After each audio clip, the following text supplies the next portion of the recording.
አሜሪካ ወታደሮቼ ጀግኖች ናቸው ስትል ተናግራለች። በምላሹም አንንበረከክላቸውም ብለዋል የቬንዙዌላ መከላከያ። በነዳጅ ሀብቷና በበርካታ የተፈጥሮ ሀብቶቿ የናጠጠችው ምድር ቬንዙዌላ እየታመሰች ነው። ነገሩስ ምንድነው? አሜሪካ የቬንዙዌላው ፕሬዝዳንት ኒኮላስ ማዱሮ ዓለም አቀፍ አደገኛ እጽ አዘዋዋሪው ድርጅትን ይመራሉ የሚል ክስ ለረጅም ጊዜ ስታቀርብ ቆይታለች። ፕሬዝዳንቱን በቁጥጥር ስር መዋል የሚያስችል መረጃ ለሚሰጡ ሰዎች የ50 ሚሊዮን ዶላር ጉርሻ አውጥታም ነበር። አሜሪካ ሌሊት ላይ በጨለማ ቬንዙዌላ ላይ ሰፊ ጥቃት ከፍታበታለች። የአሜሪካ ፕሬዝዳንት ዶናልድ ትራምፕ ሀገራቸው ቬንዙዌላ ላይ ሰፊ ጥቃት መፈጸሙንና መሪውን ፕሬዝዳንት ኒኮላስ ማዱሮን ባለቤታቸው መያዟን አሳውቀዋል። አሜሪካ ማዱሮና ባለቤታቸው ከሀገራቸው ይዛ አውጥታቸዋለች። ትራምፕ ሀገራቸውን ቬንዙዌላ ገብታ የፈጸመችውን ጥቃትና ፕሬዝዳንቱን ይዞ የወጣችበትን ሁኔታ በአሜሪካ የህግ ማስከበር መሰረት የተካሄደ ነው ሲሉ ገልጸውታል። ምንም እንኳ አሜሪካ ፕሬዝዳንት ማዱሮን ይዛ መውጣቷን ብትገልጽም የቬንዙዌላው መንግስት እስካሁን አምኖ ያለው ነገር የለም። የሀገሪቱ መከላከያ ኃይል አይተን የማናውቀው አስከፊ ጥቃት ተፈጽሞብናል፣ በማዱሮ ትዕዛዙ የጦር ኃይላችን በመላው ሀገሪቱ ይሰማራሉ፣ አንንበረከክላቸውም ብለዋል። ይህ በእንዲህ እንዳለ አሜሪካ ፕሬዝዳንት ኒኮላስ ማዱሮን ይዛ ባሳወቀችው በሰዓታት ልዩነት ውስጥ ክስ እንደተመሰረተባቸው ይፋ አድርጋለች። የአሜሪካ ጠቅላይ አቃቢ ህግ እንዳሳወቀው ማዱሮና ባለቤታቸው በኒውዮርክ ከተማ ክስ ተመስርቶባቸዋል። በማዱሮ ላይ የእጽ ምርትና ዝውውር ጋር የተያያዘ ሴራ፣ ኮኬን ወደ አሜሪካ የማስገባት ሴራ፣ መትረየሶችና አውዳሚ መሳሪያዎችን በአሜሪካ ላይ ጥቃት ለመፈጸም ለመያዝ ማሴር የሚሉ ክሶች ቀርበውባቸዋል። ፕሬዝዳንትና ባለቤታቸው በአሜሪካ ውስጥ በአሜሪካ ምድር በአሜሪካ ፍርድ ቤት የአሜሪካንን የፍትህ አቅም ሙሉ ለሙሉ በቅርብ ይጋፈጡታል ሲልም አቃቢ ህግ አሳውቋል። ስለ ባለቤታቸው ክስ ምንም አልተባለም። ጠቅላይ አቃቢ ህግ እነዚህን የሁለት ዓለም አቀፍ የእጽ አዘዋዋሪ ናቸው የሚባሉ ጥንዶችን ለመያዝ አስደናቂና እጅግ ስኬታማ ተልዕኮ ፈጽመዋል ያላቸውን ወታደሮች ጀግኖች ናቸው ለማለት አመስግኗል። ቬንዙዌላስ ማናት? በደቡብ አሜሪካ ሰሜናዊ የውቅያኖስ ዳርቻ ትገኛለች። ይህች ከተማ ከኮሎምቢያ በምዕራብ በኩል ከብራዚል በደቡብ በኩል ከጉያና በምስራቅ ድንበር ትጋራለች። 28 ሚሊዮን የሚጠጋም ህዝብ አላት። ዋናዋ ከተማ ካራስካስ ይባላል። በዓለም ትልቁ የተረጋገጠ የነዳጅ ዘይት ክምችት ያለባት፣ ከፍተኛ መጠን ያለው ድንጋይ ከሰል ያለባት፣ ባክሳትና ከፍተኛ ወርቅ ያለባት ሀገር ናት። ከ2013 ጀምሮ መሪዋ ፕሬዝዳንት ኒኮላስ ማዱሮ ናቸው።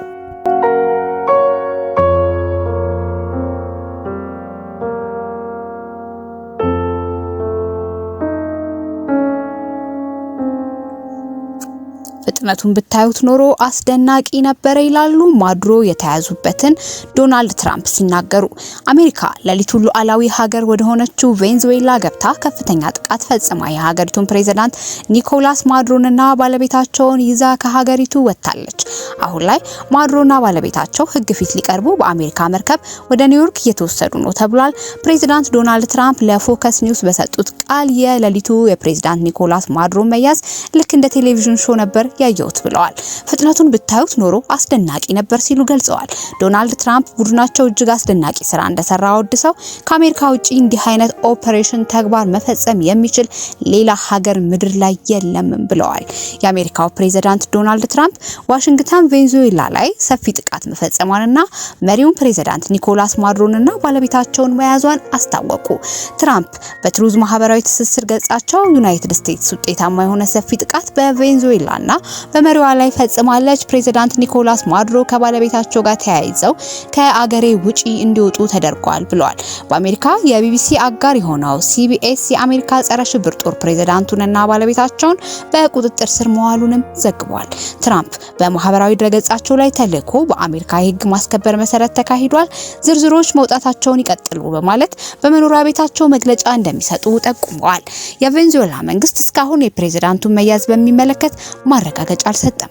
አሜሪካ ቬንዙዌላ ላይ ጥቃት የፈጸመችው ሌሊቱን ሲሆን አገሪቱ ለረጅም ጊዜ ያስተዳደሩትን ኒኮላስ ማዱሮን በቁጥጥር ስር መዋሏን ተናግራለች።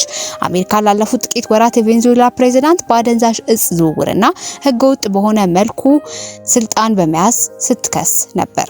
ዋሽንግተን በላቲን አሜሪካ እንደ አውሮፓውያን አቆጣጠር በ1989 ወታደራዊውን ፕሬዝዳንት ማኑኤል ኖሪያጋን ከስልጣን ለማውረድ በፓናማ ወረራ ከፈጸመች ወዲህ በቀጥታ ጦሯን ማድሮን አሳትፋ አታውቅም።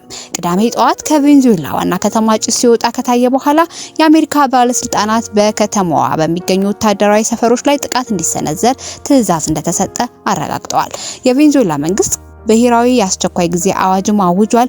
አሜሪካ ኒኮላስ ማዱሮ የዓለም አቀፍ አደገኛ ዕፅ አዘዋዋሪ ድርጅቱን ይመራል የሚል ክስ ለረጅም ጊዜ ስታቀርብ ቆይታለች። ዋሽንግተን ፕሬዝዳንቱን በቁጥጥር ስር መዋል የሚያስችል መረጃ ለሚሰጡ ሰዎች የ50 ሚሊዮን ዶላር ጉርሻ አውጥታ ነበር። ትራምፕ በቬንዙዌላ የተካሄደውን ዘመቻ ከአሜሪካ የህግ አስከባሪዎች ጋር በጥምረት ማካሄዳቸውን ገልጸዋል። ማዱሮ በቁጥጥር ስር የዋሉት በልዩ የጸረ ሽብር ጦር መሆኑን ሮይተርስ ዘግቧል። የቬንዙዌላ መከላከያ ሚኒስተር ቭላድሚር ፓድሪኖ ነጻ ገለልተኛና ሉዓላዊ የሆነች ቬንዙዌላ የውጭ ጦር መገኘትን ትቃወማለች፣ ይህም በወራሪው ኃይል ላይ ሞት፣ ህመምና ውድመት ብቻ የሚያመጣ ነው ብለዋል።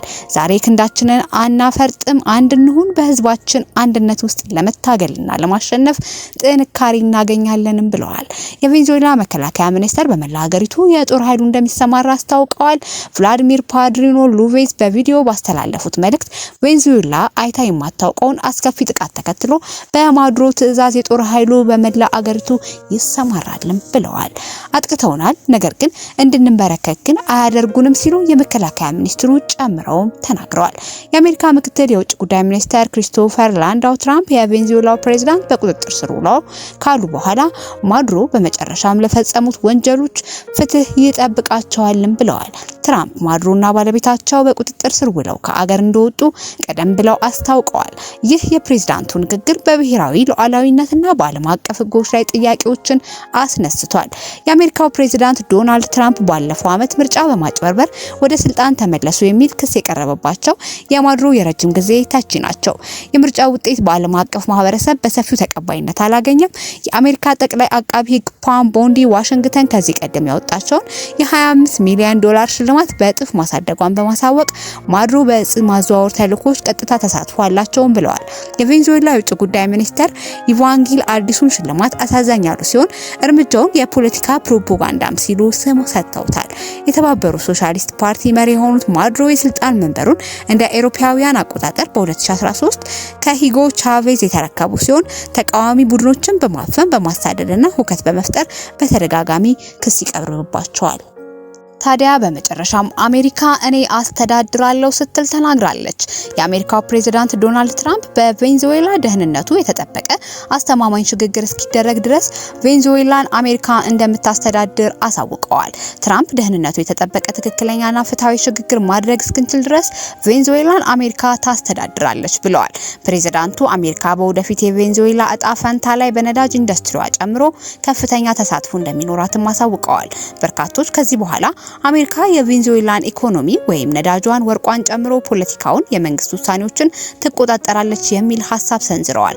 ትራምፕ ፕሬዝዳንት ማዱሮን ህግ አልባ አምባገነን ሲሉም ጠርተዋቸዋል። ከአሁን ወዲህ አሜሪካና ቬንዙዌላ በሚኖራቸው ጥሩ ወዳጅነት የቬንዙዌላ ዜጎች ሀብታም፣ ነፃና ደህንነታቸው የተጠበቀም ይሆናሉ ሲሉ ተናግረዋል። አስፈላጊ ሆኖ ከተገኘ አሜሪካ ከአሁኑም የባሰ ሁለተኛ ዙር ጥቃት በቬንዙዌላ ላይ ልከፍት እንደምትችልም ይፋ አድርገዋል።